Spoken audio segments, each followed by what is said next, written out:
अरे मोरी मैया, कितनी गर्मी हो रही है, गर्मी से हाल बुरा हो चुका है। बहू जल्दी आजा, मैं तो शादी की तैयारी से ही थक चुकी हूँ। भगवान का शुक्र है कि ये शादी निपट गई। वो तो है माँ जी। ये कहकर रचना कलश के चावल गिराकर घर के अंदर आती है। अरे अंतरा, अब तो तेरी बहू आ गई। अब तो तेरी बहू के हाथ से खाना खा पी कर जाएंगे। अरे जरा हम भी तो देखे बहू कितना अच्छा खाना बनाती है, क्यों कश्मीरा? अरे हाँ हाँ बहू, मुझे बहुत गर्मी लग रही है। मुझे क्या, सबको ही लग रही होगी। गर्मी जो इतनी पड़ रही है, तो जा सबके लिए ठंडा ठंडा शरबत बना कर लिया। जी बुआ जी। और सुनो, तुम शहर में नहीं गांव में हो, तो यहाँ पर तुम्हें घूंघट में रहना पड़ेगा। जी बुआ जी। अरे पर बहू देखेगी कैसे? उसने इतना मोटा और भारी लहंगा पहन रखा है, कपड़े तो बदलने देते। ओहो, जब तक बहू कपड़े बदल कर आएगी हम तो पसीने में तर हो जाएंगे। इससे पहले बहू तू कुछ शरबत लिया। जी लाई। अरे बहू, थोड़ा घूंघट और करो, हम तुम्हारे ससुर समान हैं, तुम्हारे ससुर के बड़े भाई। और हाँ, शरबत, सत्तू या बर्फ डालकर लाना। जी ताऊ जी। माँ जी, रसोई कहाँ है?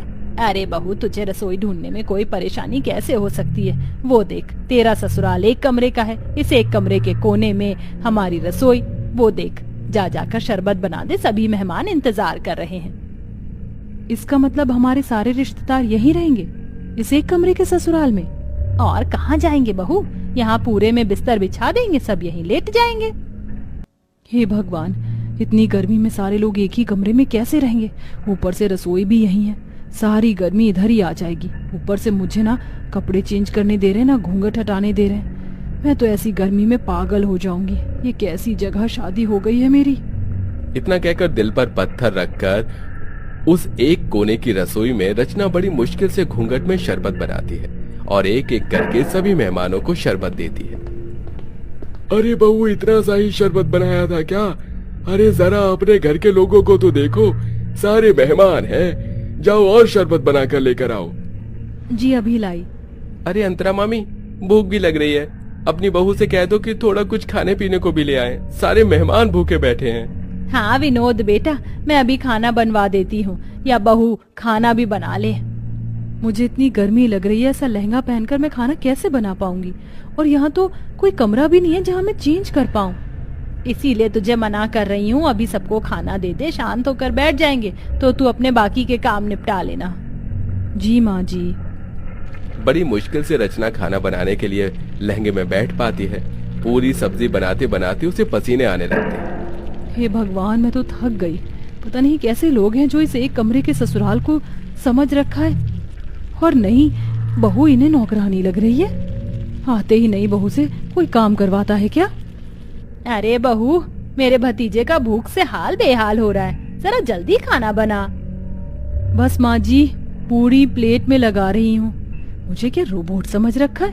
एक तो इतनी गर्मी लग रही है, पंखे की भी हवा नहीं आ रही इस कोने में। रचना प्लेट लगाकर सबको खाना देती है। खत्म हो जाने पर बैठने आती है कि लहंगे की वजह से उसका पैर फिसल जाता है और माधव उसे संभाल लेता है। रचना, तुम ठीक तो हो ना? आप तो रहने दीजिए, आपको मेरी कोई फिक्र नहीं है। अगर फिक्र होती तो पूछते कि इतने लंबे से घूंघट में, भारी से लहंगे में मैं कैसे बार बार सबको खाना परोस रही हूँ। ये मैं ही जानती हूँ। आपको क्या है, अपना सहरा शेरवानी उतार कर बैठ गए हैं 4 जनों में की करने। अरे रचना, ऐसी कोई बात नहीं है, मैं माँ से बात करता हूँ। अरे बेटा, यहाँ बहू के साथ क्या कर रहा है? हमारे साथ भी आजा, बैठ जा। और बहू, राजन विनोद की प्लेट खाली है, जाओ उन्हें सब्जी पूरी दे दे। जी जी अभी। और तुम तो छोड़ो मेरा हाथ। उस समय रचना अपने पति के पेट में एक कोहनी मारकर चली जाती है। आउच! क्या हुआ बेटा? कुछ नहीं ताऊ जी।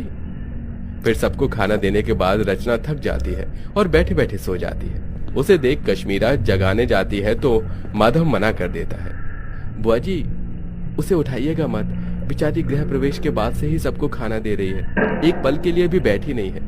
और देखिए कितना पसीना आ रहा है, उसे लहंगा भी नहीं उतारने दिया आप सबने, थोड़ा तो रहम कीजिए। ओहो, देख रही है, तेरा बेटा अभी से ही बहू के पक्ष में हो गया। चलो अच्छी बात है, हम कौन से तुम्हारी पत्नी को परेशान कर रहे हैं, सोने दो।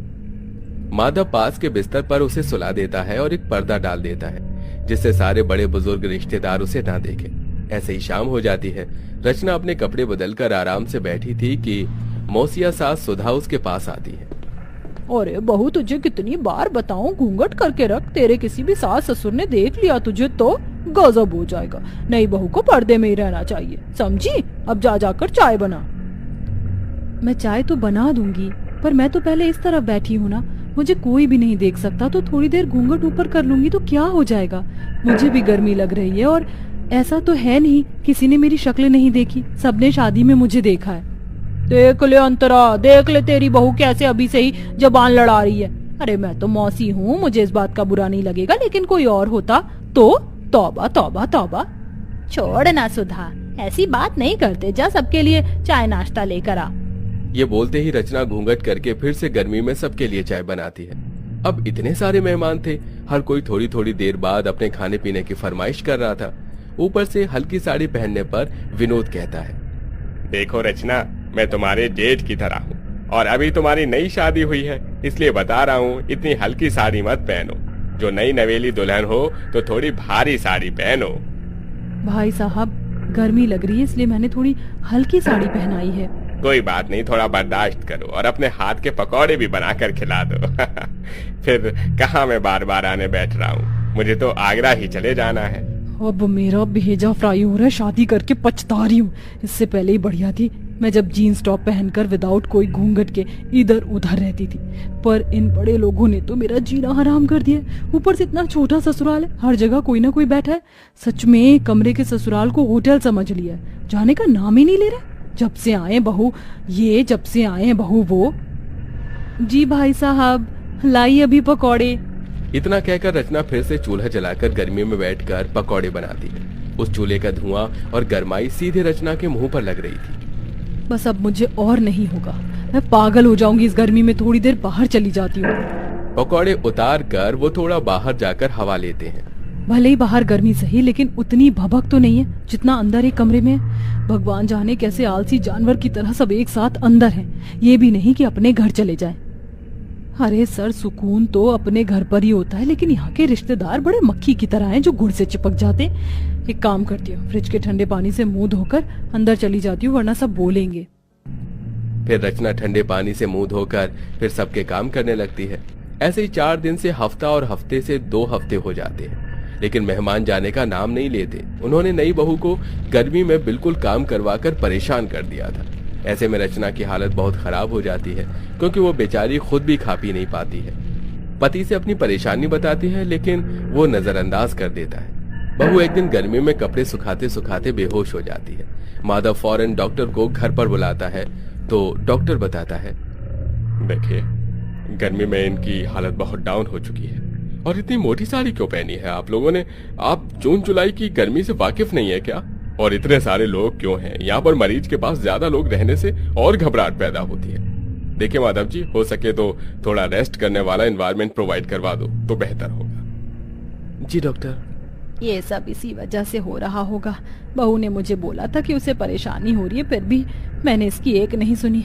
बेटा, डॉक्टर साहब सही कह रहे हैं। देख, बहू का पगफेरा भी नहीं हुआ, ऐसा कर तू इसके मायके ले जा इसे। ठीक है माँ। बहुत हो गया, कहीं ना कहीं ये रिश्तेदार भी मेरी बहू के इस हालत के जिम्मेदार हैं। बहुत दिन खाना खा लिया मेरे घर को होटल समझकर, अब मुझे इन्हें यहाँ से निकालना ही होगा। सुनिए, आप सब थोड़ा बाहर जा सकते हैं? जो डॉक्टर साहब ने बोला है उसी के लिए बोला है मैंने। हाँ हाँ ठीक है, चलो चलो सब बाहर चलो। उनके बाहर जाते ही अंतरा बहू से कहती है, बहू मैं समझ सकती हूँ, तू बहुत परेशान हो गई थी, इसलिए अब मैं तुझे तेरे मायके भेज रही हूँ और इन मेहमानों की तो छुट्टी मैं करूंगी। काश तेरी ये बात मैंने पहले समझ ली होती। कोई बात नहीं माँ जी, ये सब हो जाता है, आप अपना ख्याल रखना। हाँ हाँ। कुछ देर बाद माधव रचना को लेकर उसके मायके चला जाता है और फिर अंतरा शाम से लेकर अगले 4 दिन तक रोज फीका खाना बनाती है और बहाने लगाती है। तभी सुधा, कश्मीरा, मुकेश खाने को मना कर देते हैं। अरे नहीं नहीं, बस जिज्जी, अब और नहीं चाहिए। अरे खा लो पेट भरकर, बहू के हाथ से भी तो कहते थे बार बार। पर तुम्हारे हाथ से नहीं खा सकते ना अंतरा। रचना बहुत ज्यादा अच्छा खाना बनाती थी इसलिए खाते थे, और वैसे भी अब हम सबको बहुत दिन हो गए हैं, अब हमें अपने घर को निकलना चाहिए। हाँ हाँ, अब हम सबको अपने घर जाना चाहिए, हम चलते हैं। इस तरह सारे मेहमान मजबूरन खुद ही अंतरा का बेकार खाना खाकर वहां से भाग जाते हैं और कुछ दिनों बाद ही नई बहू घर वापस आकर एसी में सास के साथ खुशी खुशी रहने लगती है।